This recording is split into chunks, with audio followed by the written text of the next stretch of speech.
This is the Predictive Services Climate and Significant Fire Potential Outlook, recorded Wednesday, August 1st, 2018.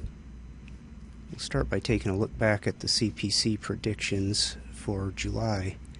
Climate Prediction Center temperature outlook when we did our last briefing was showing largely equal chances for above, below, or normal temperatures. What we actually saw was that the temperatures across the region were a little warmer than typical for July. In fact, some areas such as Portland set a lot of records for heat in July.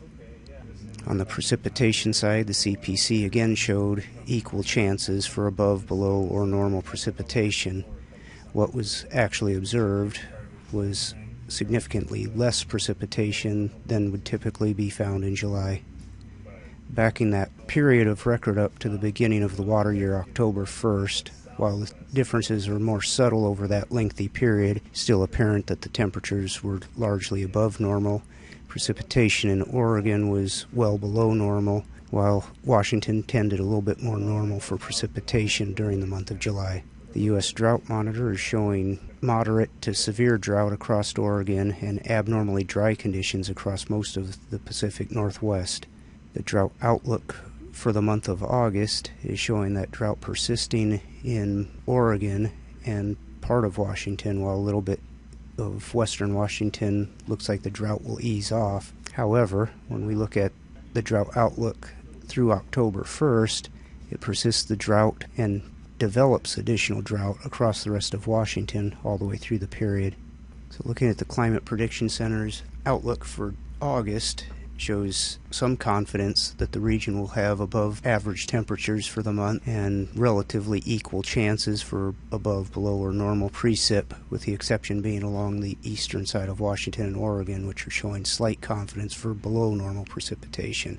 Extending that outlook into the September, October, November time frame, we're again seeing decent chances for above normal temperatures and below normal precipitation. This month I wanted to take a look at some of the fire danger indices that we track, and what you're looking at is, in the red line, is the current track of observed 100-hour fuel moistures. The lighter lines show the average through the middle, averaged over the last couple of decades, with the maximum observed running along the top, minimum observed on the bottom, and the error bars showing one standard deviation from the mean. So where we're sitting here at the beginning of August is setting new records for low 100-hour fuel moisture. Similarly, we're right in the range of setting records for 1,000-hour fuel moisture dryness. Finally, the energy release component is in the realm of record highs for this time of year. So in all three of those indices, we're a little bit ahead of schedule, where typically those plateau in the first couple of weeks of August. We're already at levels that are generally seen there.